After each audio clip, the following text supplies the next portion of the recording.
Yeah. Mohammed also made mention of setting up a bank for women. What would be the criteria if I want to access a loan in such a facility? The first criteria is that you should be a Ghanaian woman. That is the first criteria, to be a Ghanaian woman, and you are into any form of business.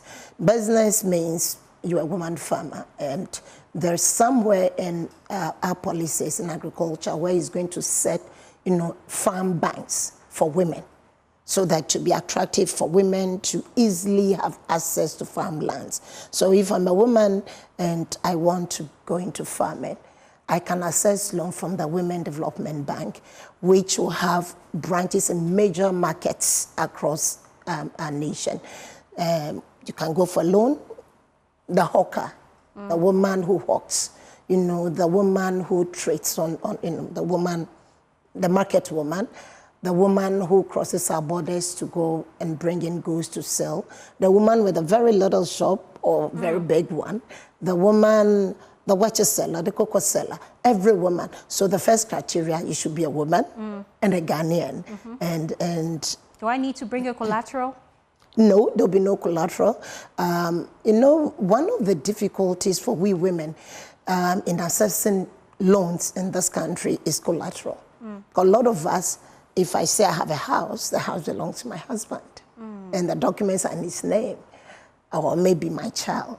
We don't have lands, we don't have documents in our names, we may be driving vehicles that were given to us by our spouses, and the names may even be in the, in the names of our spouses. So we go there and we cannot give any document as collateral. So the Women Development Bank, I call it my own, I call it John Dramani Mohammed's NGO or charity for the Ghanaian woman.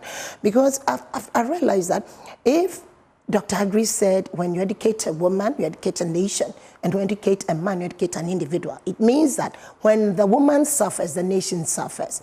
So if you want to empower the nation economically, empower women economically.